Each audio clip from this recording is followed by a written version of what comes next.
Well, g'day, Max here again. Welcome back to the shop. So, the assembly continues. So, last video, we got all the ball gear drive all back together. So what we need to do now is flip this up, get it in a position so we can mount the saw bow frame and the other part of the main casting. So, yeah. So hopefully we'll get this done without sending the whole lot arse over tit.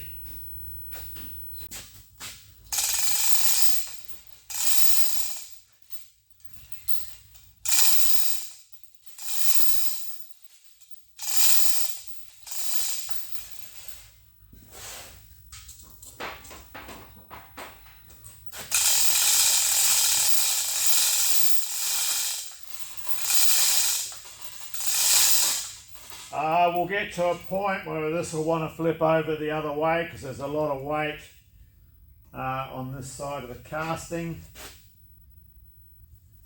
It's not really, yeah, it will be right.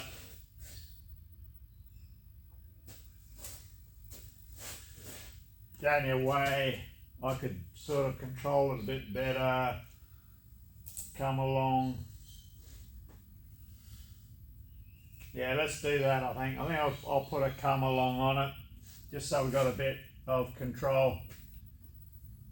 Yeah, so having the come along on it here just gives that extra bit of control, so as we're coming up on here, we can go down on there.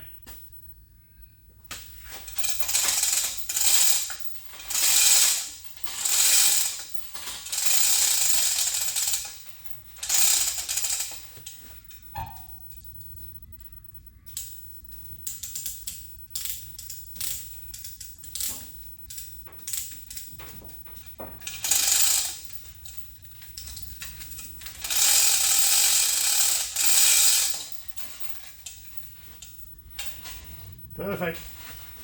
We'll lower the come along. We can come over here now. Move our stands.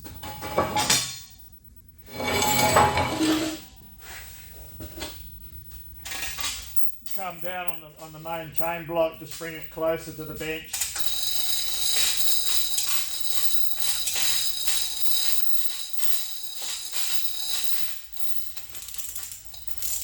And roll her over.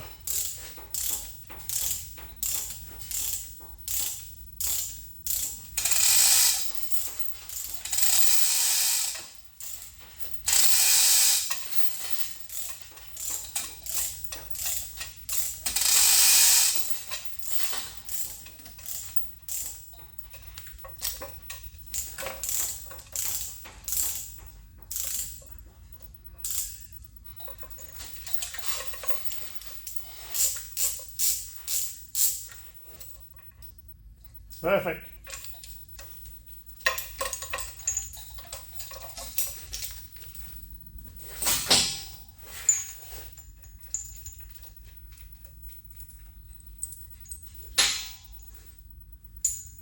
These are just an old, I'll show you.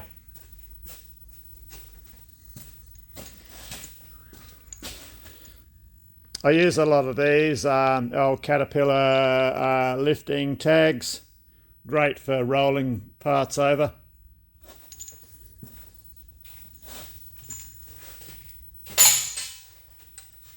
Put our cap screw back in that we stole out of here to mount the lifting tag before we forget and lose it.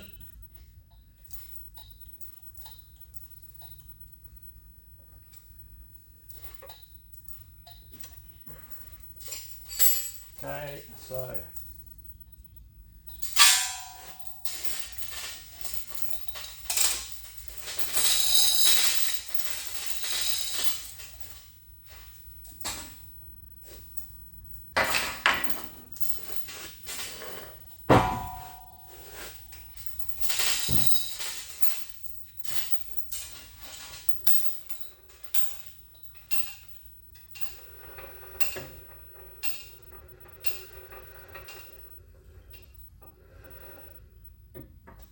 Okay, just for now, we'll leave it hanging there, and I'll just clear a bit of room on the bench. I did mention I was contemplating assembling this with this on its side, so this would be facing up, and then lower the bow down onto it. But I think that's going to be a bit problematic. Yeah, I don't know, I'll think about it. Yeah, I'm just going to roll with the way that we took it apart. I think it's going to be less ginning around. So we're all set up here. We just have to grease this bearing up and get it on the shaft. Yeah, it's an interesting bearing, this one. It's like a combination needle roller and ball race. So the balls take care of the side thrust, side play. Yeah, so I'll get them greased up, and then I've got it sitting right back at the end of the bench, because once we get that, or the bow on that, I'm going to have to put a clamp on it to hold everything in place, possibly, because I need the crane to go and get the other side plate. So I'll just get a bit of fat in these bearings.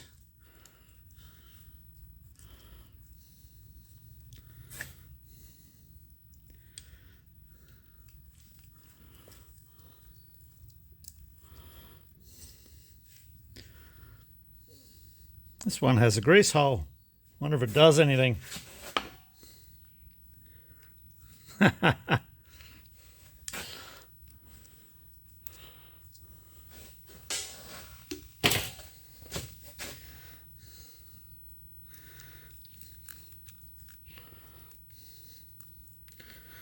Just get it worked in.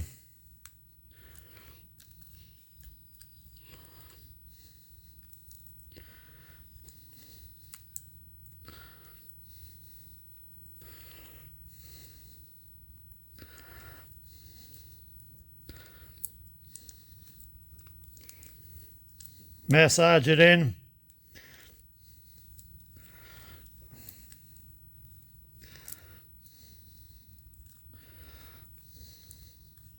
Well, it's gone somewhere.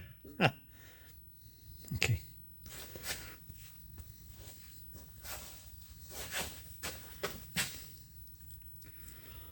Oh, this is the only time, as we said with the other bearings, this is the only time they get any lubrication. So you don't want to skimp on it.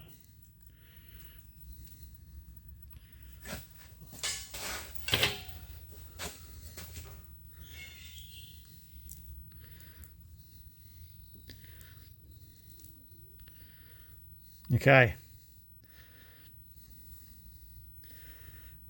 This is the other half of the outer race,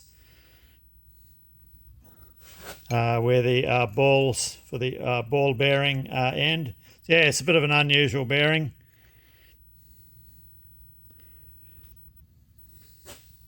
And that's its inner ring there, the inner race. So this semicircle part, or you know, the scalloped out part here, is where the other end of that ball race runs.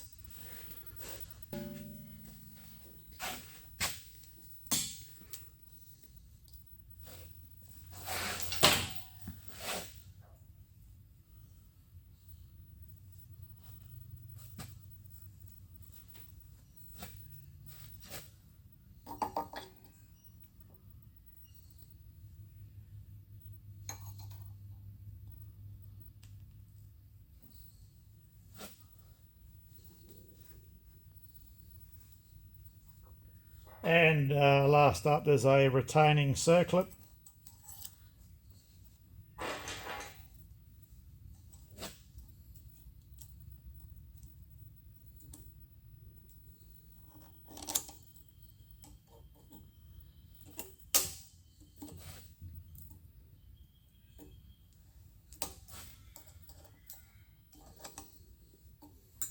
Okay. Right, so everything's oiled up, all the running faces. So let's see if we can't get our bits together.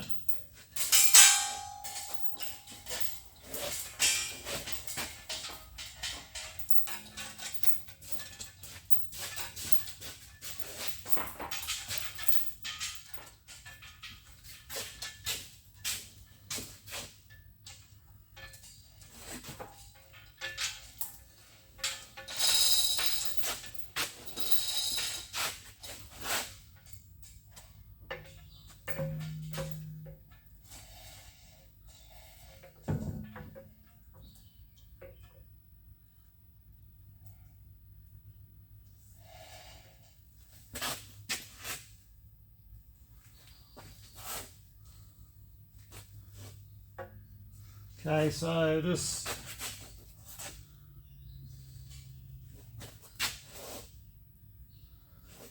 connecting rod pin's got to go in first from the other.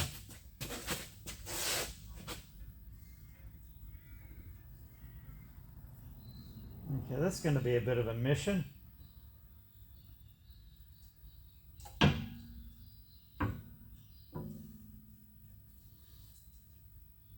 So this connecting rod pin has to go in from this side. We're going to have to try and feed this all in together. It's just going to be a bit of a jiggle. I'll sit you back a bit further.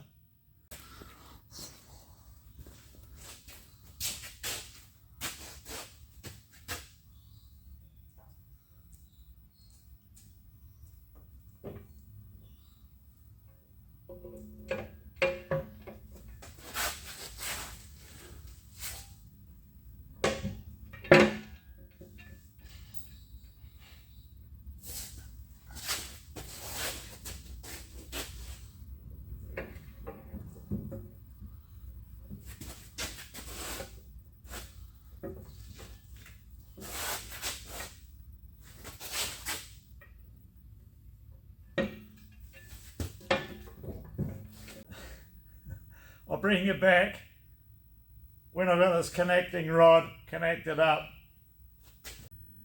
Okay, so our pin's in and there's one position that it goes in, and from memory we had it like this when we removed it.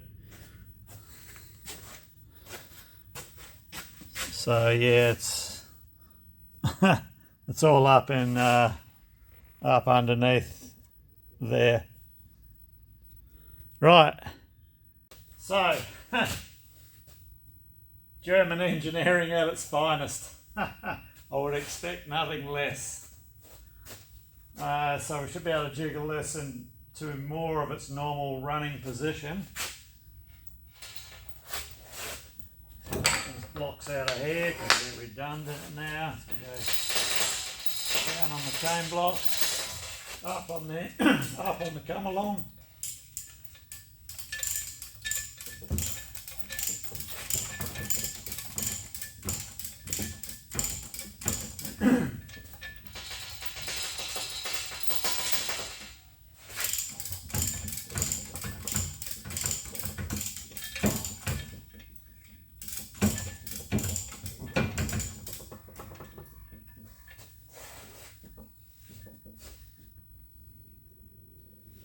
Okay, so we've got to find a way to get to the end of that crank pin to tighten up that locking screw, which is actually right there.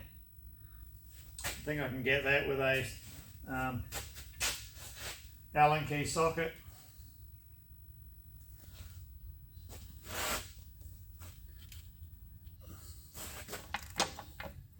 This is the one that the last whoever put this together before left loose.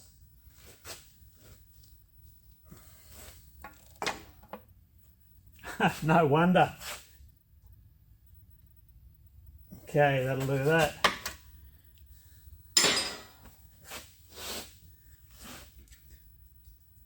But then you got to make sure that that crank pin up the top, the little end wrist pin type gudgeon, doesn't poke through. I'll show you. So the connecting rod has to clamp this top pin in such a fashion that when the side play for that con rod is all the way that way, that pin does not protrude past here and start, you know, damaging the running surface here. So that's all done now. Okay, so now for the umpteenth time, we're going to reset this back into its horizontal position.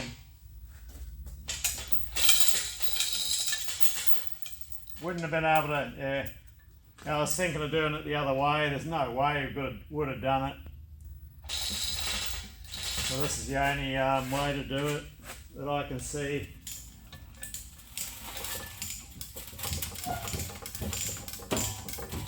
just because of the different positions, you know, you've got to have this the bow in, you know, in relation to get the crank in and everything like that.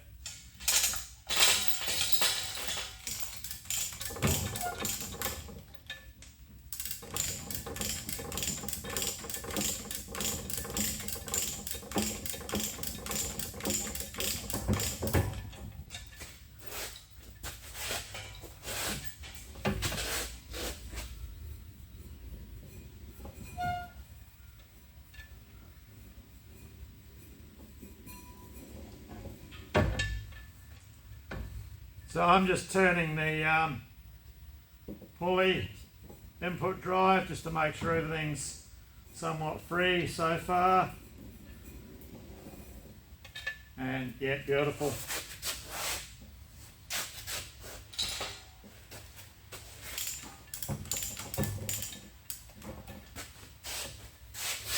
Okay, so we're on our runners, on our rollers, everything's got no gap, everything's in flush. So what I've got to do now is chock this all in position. We'll get a bit of extra grease on these runners, and then we can get the other end casting in position. Well, okay, with a bit of high-tech fixturing, namely the come along and the Allen key jammed in the jacking hole. I've got the weight off the crane and it's sitting there quite happy, solid as. So let's go and get the other half. Before we bolt that up, I'll do it off camera. I do have to bolt up that seal carrier on it, so I'll need the ram, and then we've got to remember to fit the ram in before we get too carried away with the side cover. And just looking at this now, and I'm thinking, Jesus, I hope I've got enough room there. See what happens.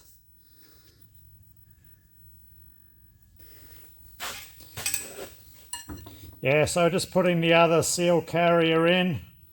Same procedure as what we did on the other half, and using the pin in the ram just ensures that the seal carrier is concentric to the bearing. As I said, otherwise it compromises the seal. I'll show you when I nip this down a bit more.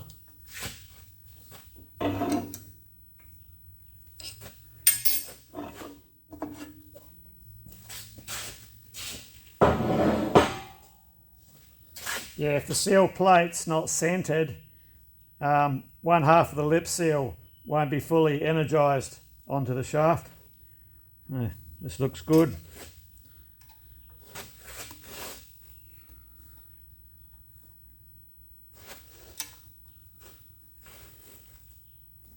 Okay. I had a laugh when I was cleaning this out. So if you recall, and it might have been the previous video where we made this other adjuster, and I was saying the locking set screw was loose, and I said it, and we found another couple sitting in the bottom under this ledge. Well, during the cleaning process, there's 6 all up spare that I found sitting in that ledge. So it's obviously been an ongoing issue for a long time, due to that, the other adjuster roller being too sloppy in the bore. What I might look at doing, rather than using set screws, I'll have a dig around and see if I've got a socket head cap screw, because you can pull those down a bit tighter than a set screw. Well, let me have a rummage around. We'll get this slung up, ready to go on.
So we've got this plunger. I've just put a new bearing on the end of it, and I've put a new seal on, and it has these two steel piston ring style seals. So I didn't replace them because I can't get them. So this, it's like a master piston or something. When it goes in there, I'll show you what it runs on. In here, this channel here is cut on a bit of an angle, so it's deeper there than up here. So this piston actually goes that way. That's what we'll have to be careful of. It's unidirectional. As the saw's sawing, this goes in and out. So I don't know if it's like a master piston to operate the slave piston for the saw lift or not. We'll have to find out once we once we find out. That's if we find out.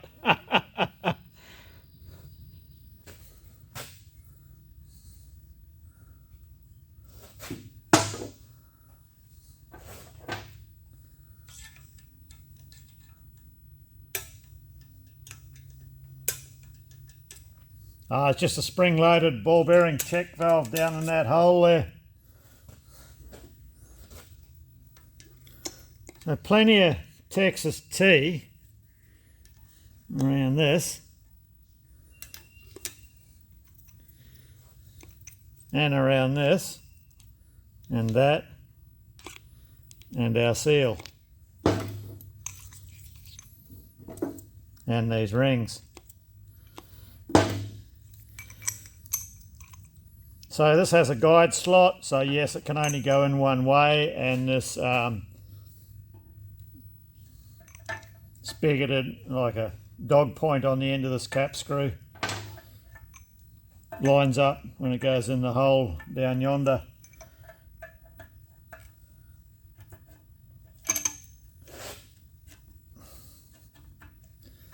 So that's the easy part.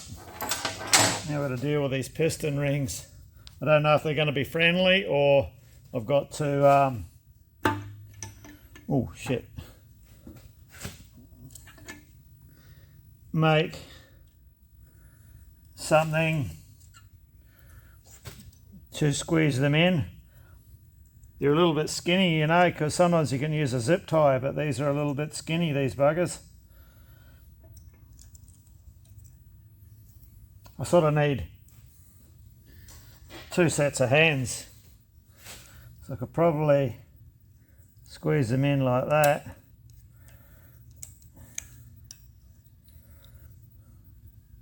Then I need to donk down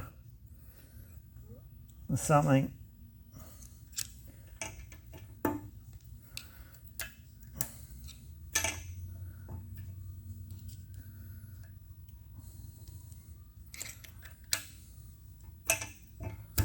Oh shit, went.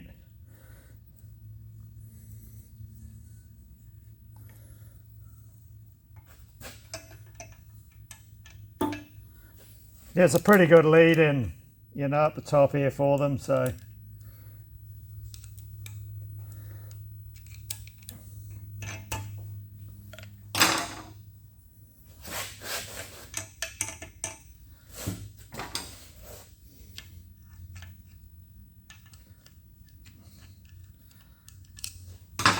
Just get my torch and check to make sure our slot is lined up.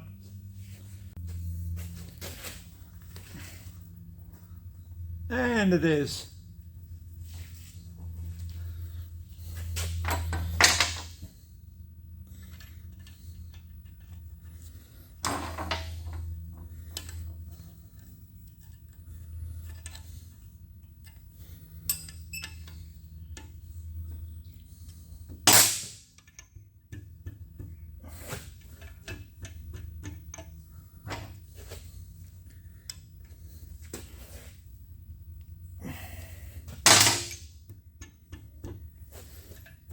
Okay.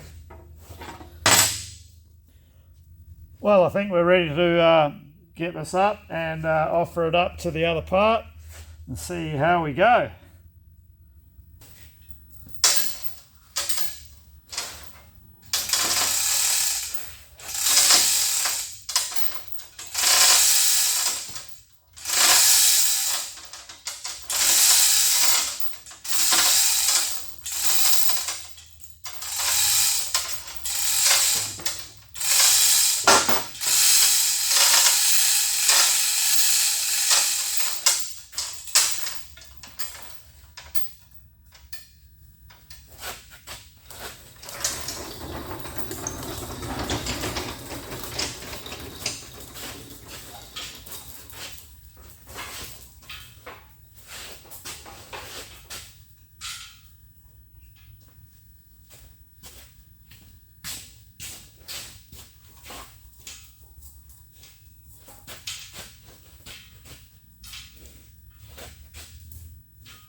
Just get a bit of grease on all of these sliding surfaces inside here.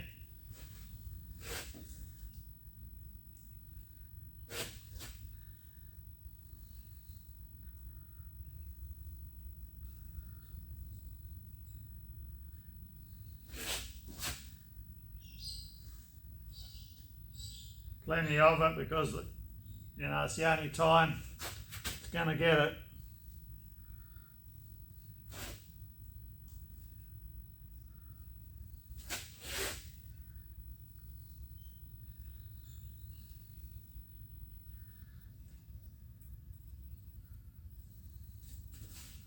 Bit on the shafts, just for easier assembly.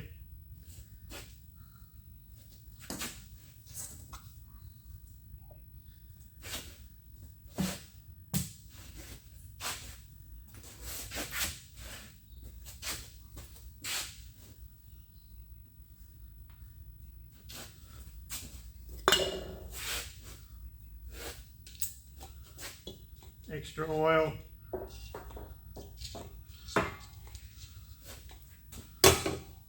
Honestly, I don't know how this, you must have to lube this, you know, just when the saw's at the end of its travel and get a bit on its exposed surfaces, because there's no way, there's no oil system for it. But I mean, these saws have been around for a long time and hasn't really given any problem in this area here, you know, considering the age of the saw.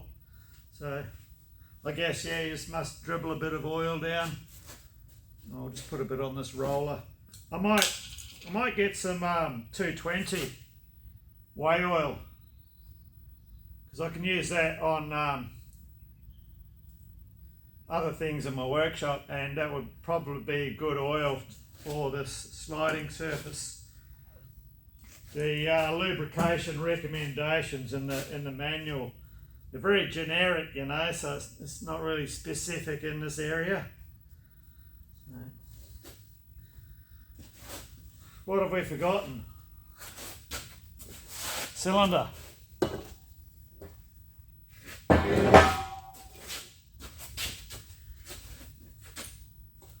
Oil. Oil.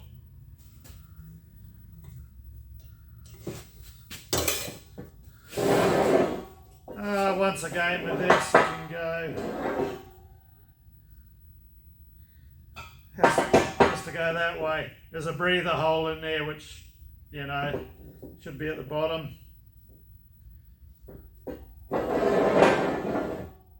I knew it. We got to come up.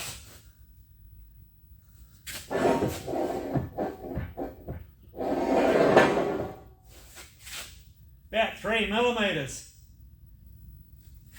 I might be able to put a pry bar under and then put a packer under it, or do that. Well, that was a right faff. Had to totally reposition it and jack it up a fair bit to get the angle of the dangle so that ram would slide in. So all good now. So we'll just splash a bit of oil on this face. We've got our guide rollers in.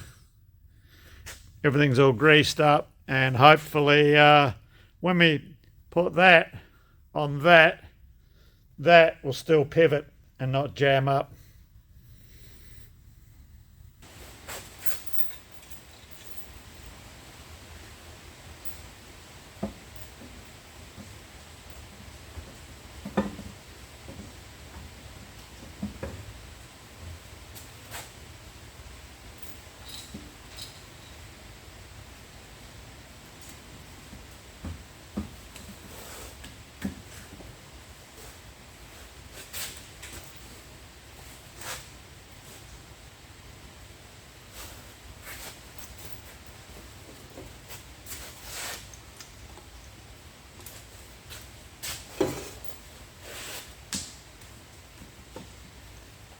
Oh, beautiful. That pin entered absolutely perfect.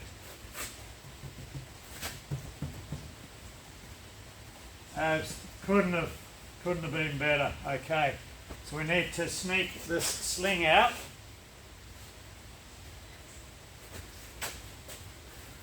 Just put a one of the nuts. Yeah, that was the bit I was a bit worried about. Now we've tightened up all that pin and bearing, you know.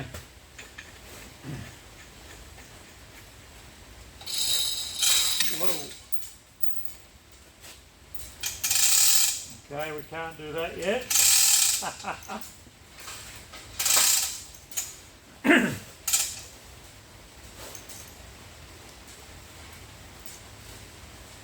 I'm going to have to set a support under here. Good to see, you know, big chunks going back on it for a change. That's alright, we've got a packer under here to balance the whole thing, and solid as, so everything's got weight on it, so we can safely take the sling off now.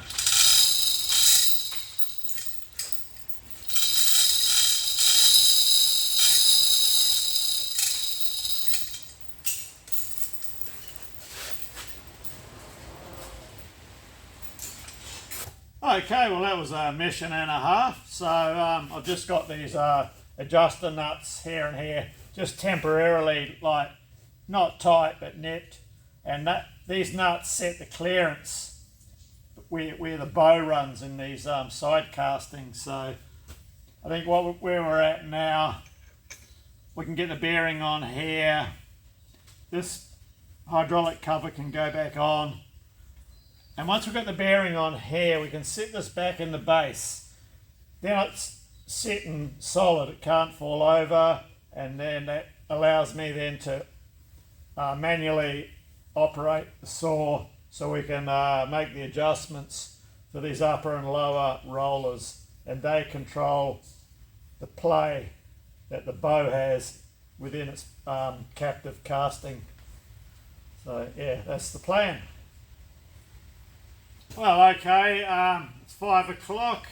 I'm over it. I've had enough for one day. It's been quite the mission to get this sorted out and back together. So rather than just leave it perched on these blocks, I've just put some slings up just to give it a bit of extra security while it sits here overnight. Yeah, until tomorrow when we continue on with it. So. Yeah, time to crack a coldie. Okay, it's the next morning, so let's get a bit more done on this. So we've got to get our pivot bearing on. So it has a spacer. If you recall, this is the end of the shaft where the old pivot bearing was a bit loose. That yeah, it had been a bit of something had gone on with it. So we've got our new pivot bearing. And this should be a nice light tap fit on.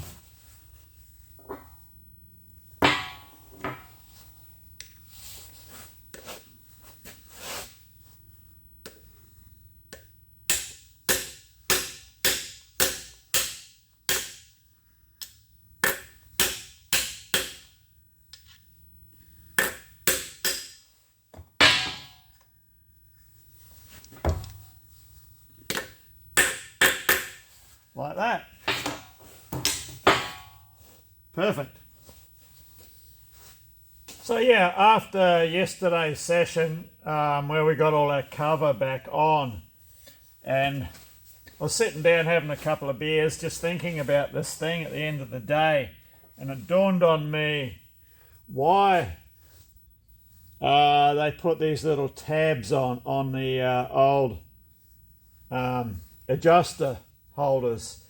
And what it's for is to stop them going too far in and disappearing in, and then the bearing, the side of the bearing, rubbing on the guideways inside. And there was a little bit, you could see evidence that this has happened before, so that's why these tabs had been in place.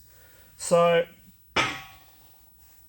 what I'm going to end up doing, I made one new one to be a nice firm tap fit in the housing, so it wouldn't keep, I wouldn't have the repetitive problem of those pesky grub screws coming out, which I'm going to replace with socket head cap screws. In the process, this top one here, which I had to knock out, it knocked out quite firm, and now I've cleaned everything up, the bore. It's not as tight as what it should be. It's not as tight as our new one. So I'll probably end up, I'll make it off camera, a new one for here. And what I'm thinking about doing, well, these ones here I modified.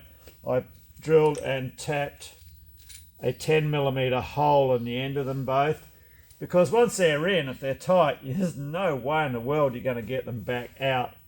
And we also drilled in, as we mentioned, these two other holes here, so you can get a pin spanner in for the adjustment. So what I'm at half a mind to do is drill and tap a hole in the side of the casting so I can make some form of adjustable lock tab so that these have a backup. It's not solely relying on that grub screw to hold these in place. So, it seems like there's, I don't know, it just seems to me that needs a bit extra, and yeah, that was proven because of the half a dozen grub screws that I pulled out the bottom. But I'm not going to do that right now. We need to get this, I'll get this cover back on, and we need to get this back into its main casting, as I need this area cleared out in the workshop to get the car in to do the transmission. So yeah, let's just get this cover on, and yeah. I just have to make new gaskets for these covers. Someone stuck them down with gasket goo. It looks like that Permatex sort of stuff, and yeah, there's absolutely no need for it in this sort of application. Just a very light smear of grease on either side of the gasket, and you can reuse it that way. You don't have to make new ones every time you pull things apart. So just cutting out my gasket. I was just having a chuckle at my gasket punch set. When I brought that new, probably about 40 years ago, and like gaskets, you only tap the wad punch. After 40 years, she's developing a fair old mushroom. It's made in England, Morn. Been a good set, this too. All right, one gasket. Just like being back at play school. Right, let's have a crack at getting this cover on. So we've got our springs in place there. Check ball there. Spring for the check ball. There's another spring and a plunger. Sits here, but I think we'll insert that at the same time we put the cover on. So this gasket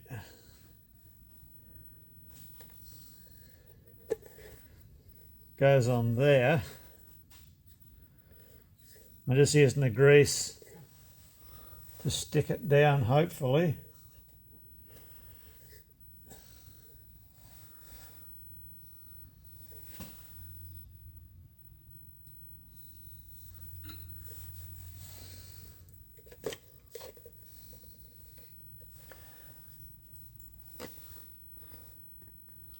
Okay, let me go and get some something a bit thicker than the grease.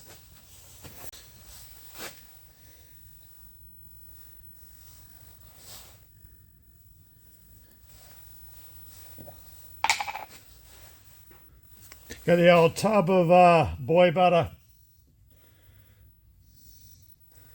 I should stick it down. Good in winter, mind you, it all melts over here in summer. Just turns into a liquid. Petroleum jelly.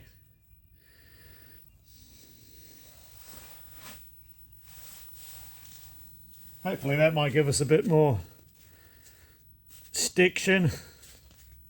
Just take some of the curl out the gasket.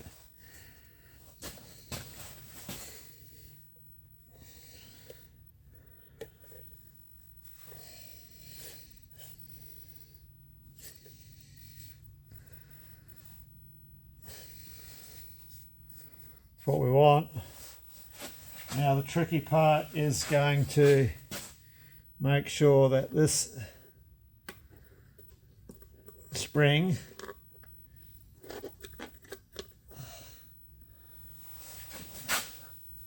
stays seated. Okay.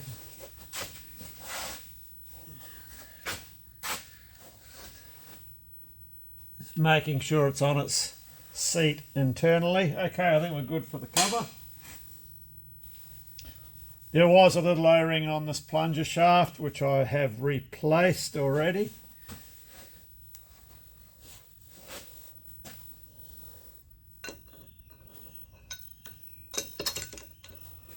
So this should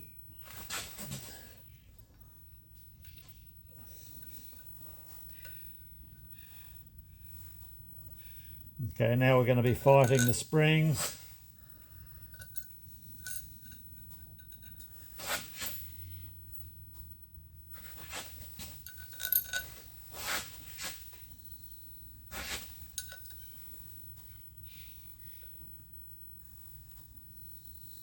Not very awkward, eh?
Okay, we'll change this O-ring and then the other cover.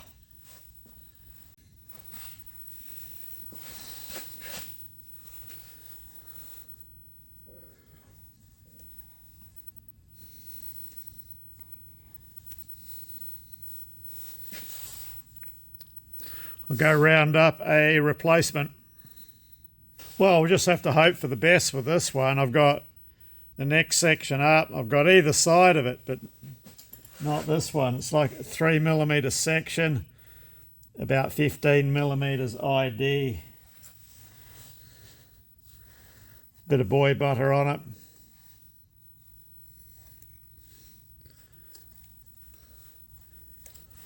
At least it's an easy one to get access to, you know, if there is any dramas. Okay, I'll just make the other gasket for here. Had sealant on it, but I'm going to make a thin gasket. Okay, we've cut out our gasket and cleaned up our plate. Resealed the down pressure feed dial adjuster, just has an O-ring on it. This has this plunger which pushes on a spring and another plunger to that valve deep inside.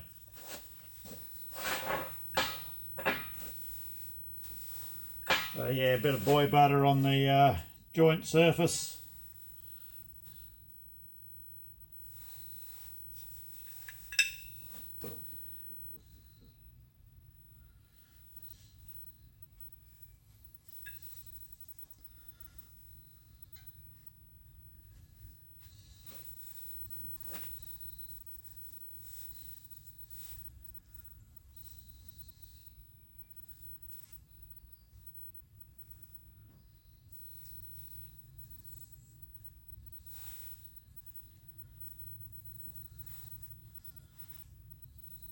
Gasket on. Just put a bit around this surface here as well.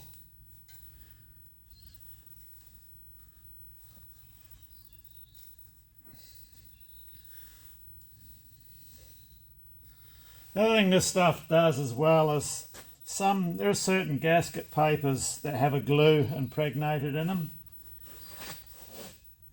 and stops the glue from sticking, you know, so you can get the gaskets on and off when need be.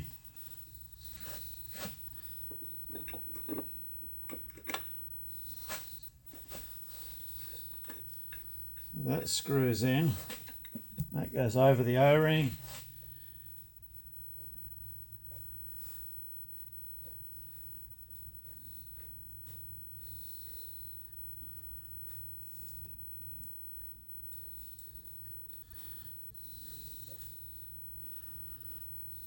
Leave this backed out. So we have 3 short ones and a long one. The long one goes there. Short one, short one, short one.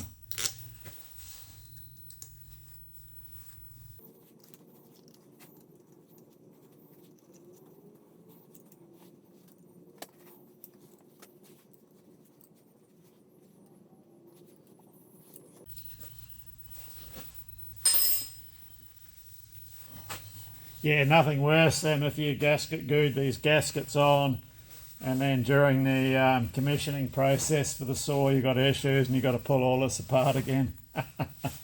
Okay, so we've got our knob. Well, I think we're pretty safe now. We'll get this slung up. I'll just spin it around half a turn and we'll get the drive pulley on properly.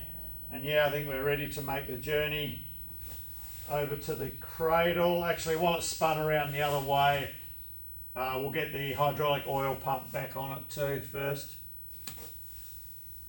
Alright, we've done a 180 with it, so we can access our pulley. We'll get our pulley on and sort out our hydraulic pump. So we'll just get this pulley out of the way first. This keyway in.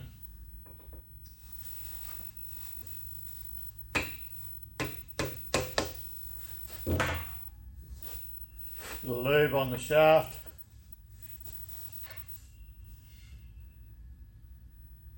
And just using Vass boy butter around this lip seal that's here as well.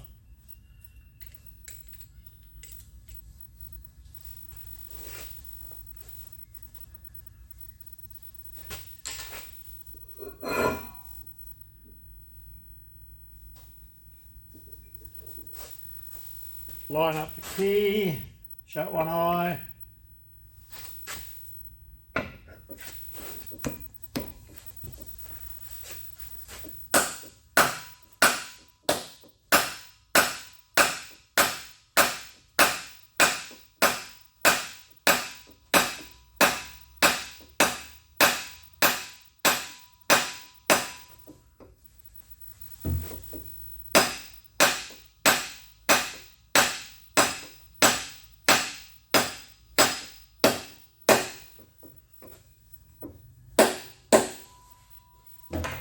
Here's we've bottomed out.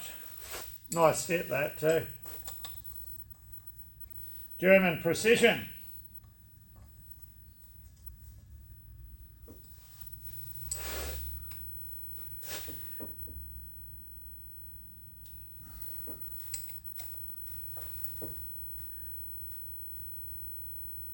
And tight. Okay. Right, let's get the hydraulic pump mounted up. Now, I didn't do anything to the pump except making sure these bolts are tight.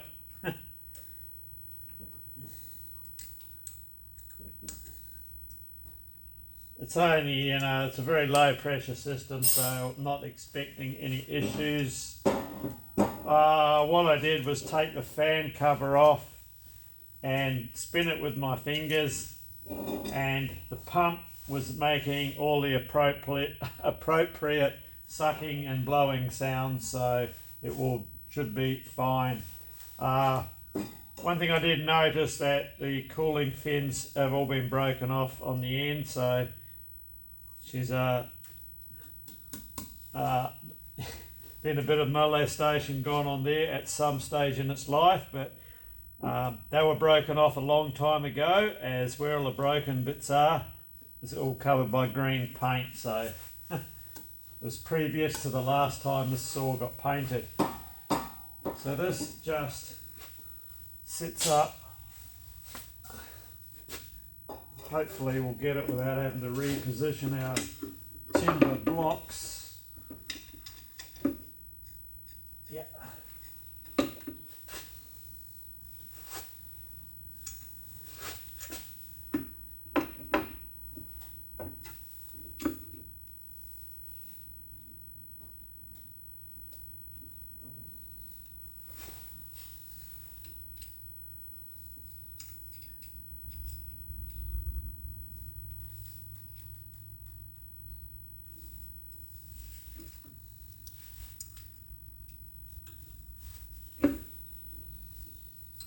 So of course we start with the most awkward screw.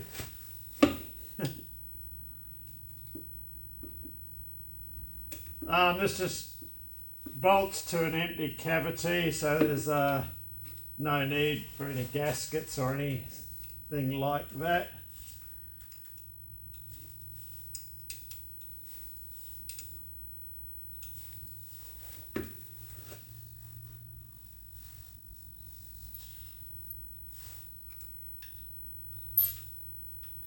Okay, I'll bring you back once I've tightened all this up.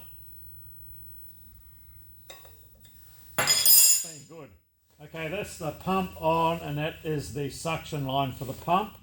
So I've got a cover plate to go on here, which is the feed line to the cylinder for lowering the saw.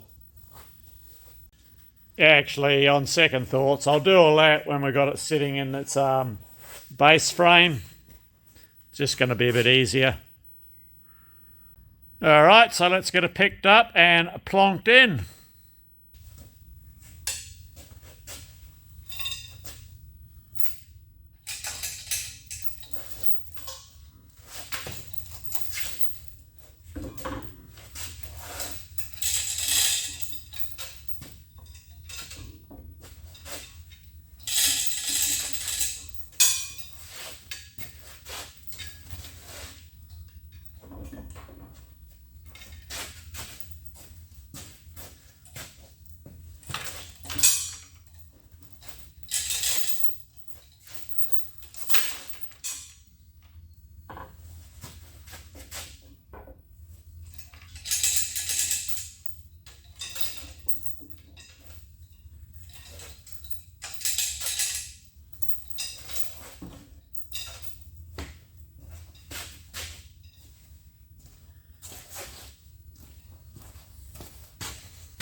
Well, finally she's back in, so I'll just put on the retaining caps on either side, connect up the hydraulic cylinder, and yeah, good progress. Good alignment on our pivot bearing, so everything's going to clear.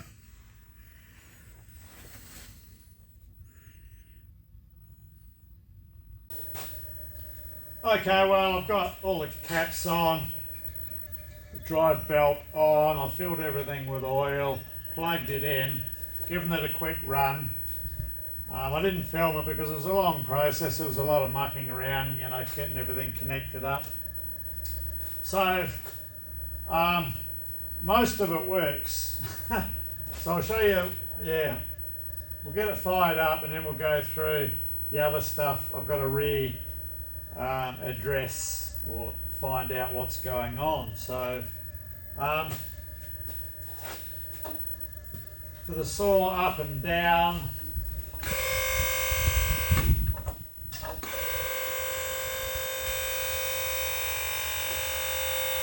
that's going down's working, going up, there's the how it sticks there.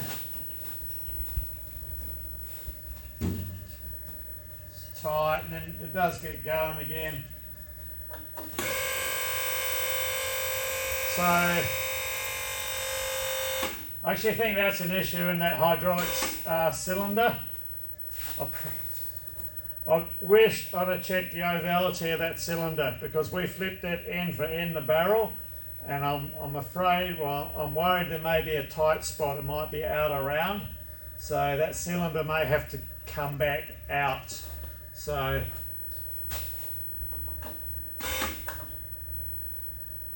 yeah, it hits a tight spot there. Okay, as far as our motion, that's all good there. Put it in at second speed.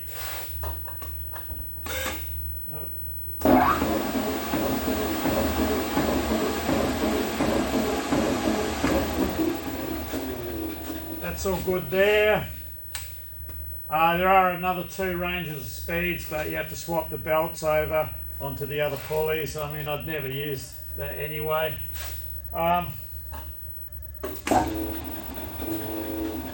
So the when it's on its return stroke, it is doing its correct lift. So that's that plunger running on the cam that we repaired to do that. That's all working good. However, on its down, it should be slowly feeding down at the moment.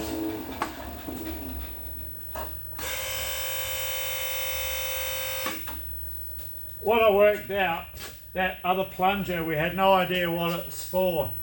As far as I can gather, that's actually a plunger pump, and it runs on that angled rail on the bow to push the plunger in and out.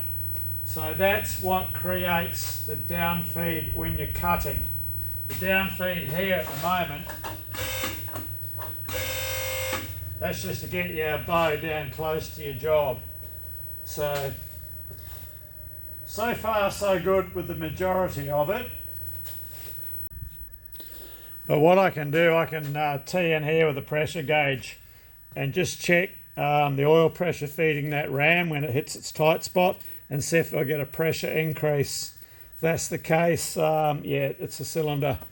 If I don't get a pressure increase, it's something maybe like an airlock or something, which is a possibility of what's going on with this downfeed pump. It's possibly for some reason there's an airlock in it and it's not picking up the oil. It's just a plunger pump. You know, there's check valve, check balls and that. Now the springs on the check balls are not original because you can see it's been a longer spring, they've been shortened. So there's been a bit of monkey business going in there. So I have read a few people that have had these saws always asking, how do you bleed them, you know? So this is something I'm going to have to find out as far as our down feed. And what I worked out, what this knob does, it varies the amount of down feed because it controls how far that plunger runs on that ramp inside. It changes the stroke. So if you wind this all the way out, it's going to give it maximum, I think it gives it maximum stroke. So that's what that does. We knew this one, down pressure. So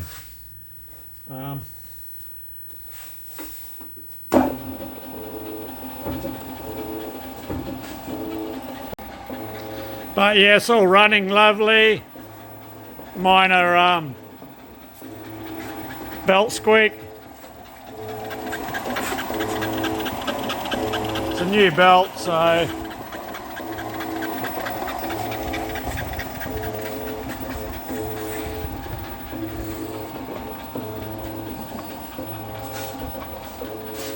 you know, so far so good.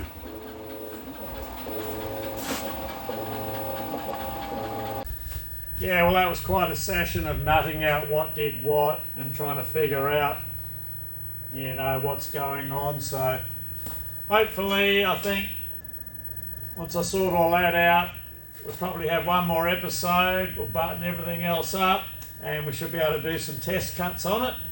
All going well.